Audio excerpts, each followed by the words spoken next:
Shalom, mi nombre es Talía y en esta ocasión con un nuevo video para tratar el tema del orden de los libros de la Biblia.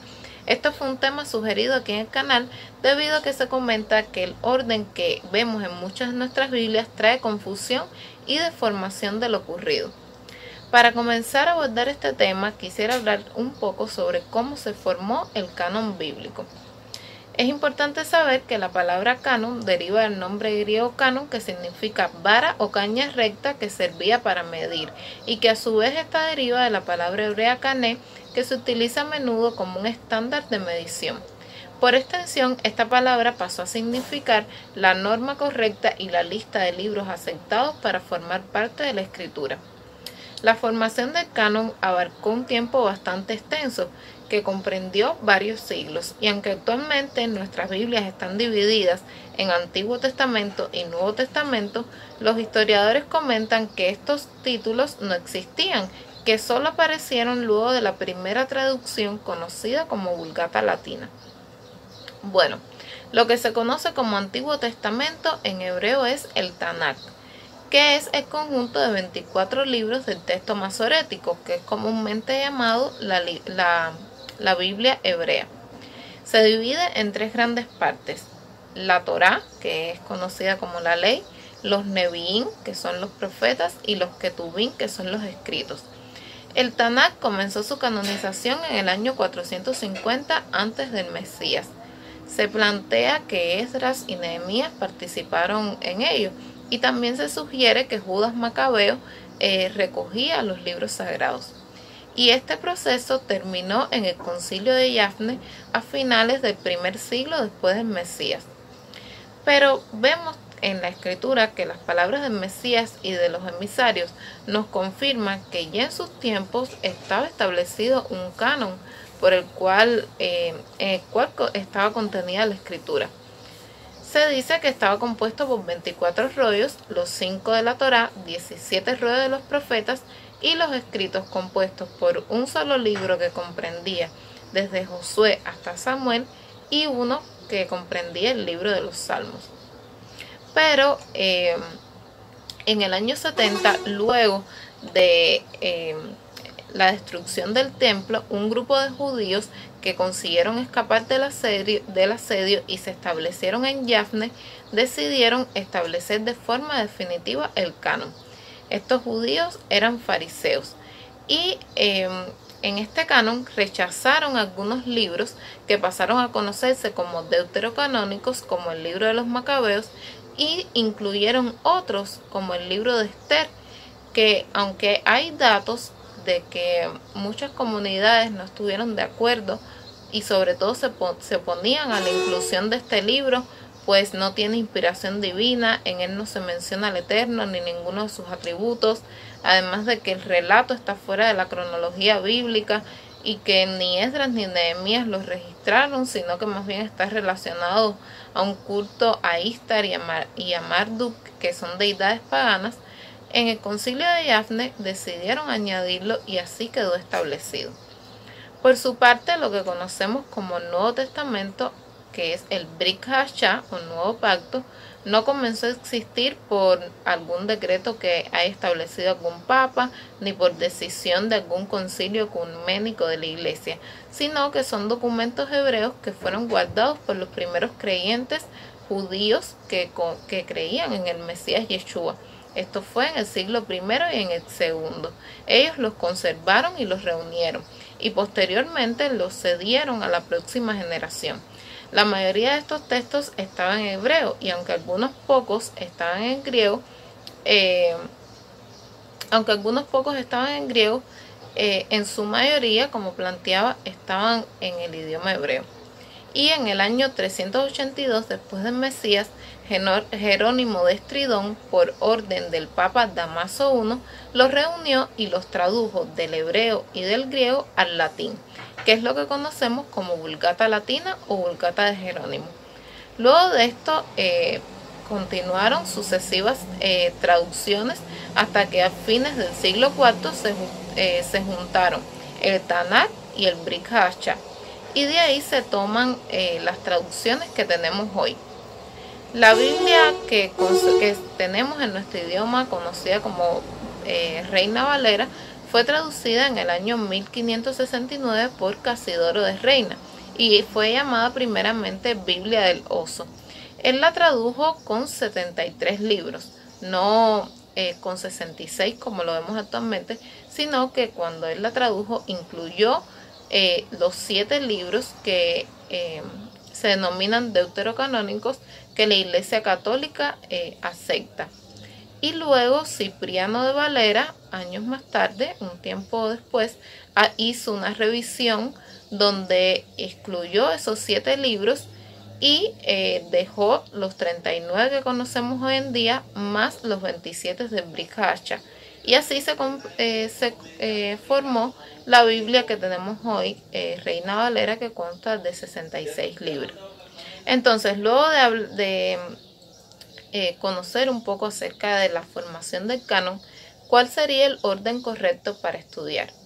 Pues sabemos que nuestras Biblias no están ordenadas de forma cronológica y por ello se nos hace difícil comprender los hechos y las profecías. Y también por esta causa muchos toman versos aislados y los descontextualizan.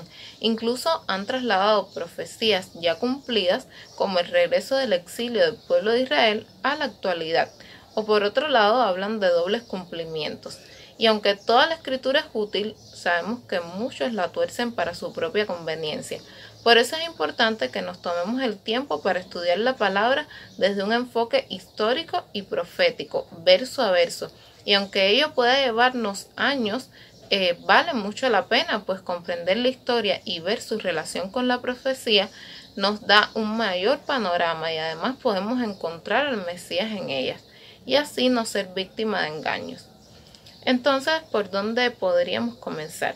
Bueno, como tenemos el Tanakh, comenzaríamos más bien por la Torá, que son los primeros 5 libros de Moshe, el libro de Génesis, Bereshit, Éxodo, que es Shemot, Levítico, que es Vaikra, Números, que es Bamidbar, y Deuteronomio, que es Devarim.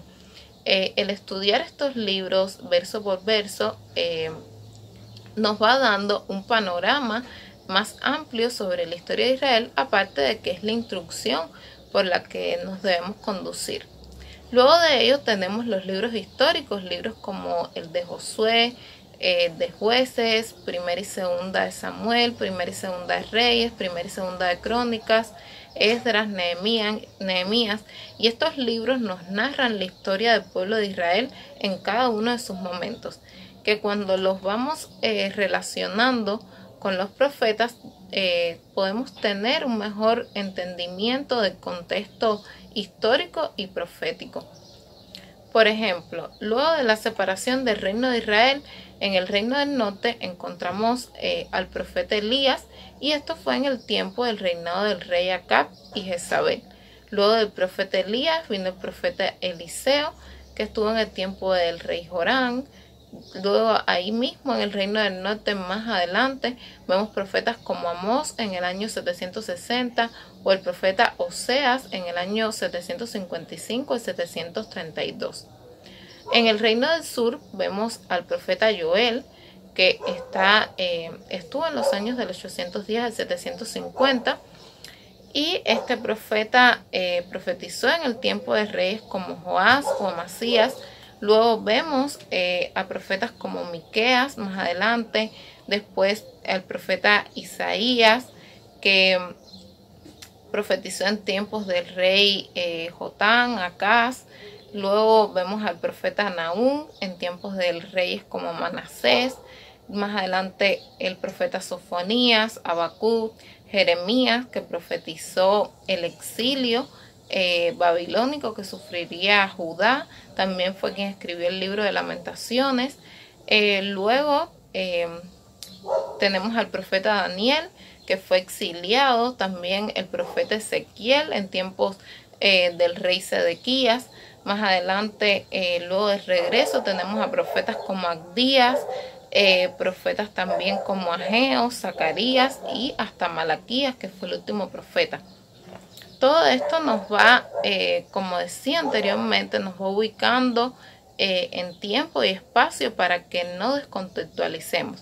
También estudiamos los salmos que tienen varios autores como el rey David, y podemos entender sus diferentes momentos, los diferentes momentos por los cuales pasó y lo que lo llevaron a escribir cada salmo.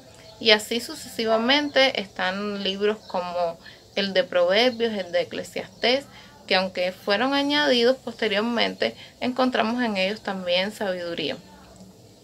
Y luego está la Buena Nueva, que aunque se dividió, es una continuidad de la historia del pueblo de Israel, pues luego del profeta Malaquías pasaron 490 años donde no hubo profecía, como lo profetizó el profeta Daniel, que 70 semanas estaban determinadas para el pueblo de Israel, pero el Mesías luego de esos 490 años llegó y comenzó también esta etapa del pueblo que estaba también, valga la redundancia, profetizada, pues todos los profetas anunciaron al Mesías, como dice también en Lucas 24:44. Estas son mis palabras que os hablé aún estando con vosotros, que tenían que cumplirse todas las cosas que habían sido escritas acerca de mí en la Torá de Moshe, en los profetas y en los salmos. Y bueno, luego de la entrega del Mesías, comienzan a expandir el reino sus emisarios. Vemos los hechos de los apóstoles, vemos las cartas, hasta el libro de Apocalipsis o de visiones de Yohanan. Y así es un modo en el que podemos ir estudiando toda la Biblia y entenderla, entender cada cosa desde su contexto. Para ello les recomiendo ir a la Casa de Estudios Cielos Nuevos y Tierra Nueva, al sitio web, y allí podrán encontrar el comentario verso a verso de toda la escritura, también series que nos ubican en tiempo y espacio como profetas de Israel, también el comentario del libro de Esther para saber por qué no es un libro que debe ser incluido en nuestras Biblias, y así sucesivamente. Lo que queda de nuestra parte es ya ahora sí rumiar y seguir creciendo en conocimiento de la palabra para quitar esa levadura que puede estar en nuestra vida, que es la ignorancia y la falta de conocimiento. Y bueno, esto es todo por mi parte. Les agradezco por ver este video. Si gustan, nos pueden regalar un like, compartirlo. Muchas gracias y chao.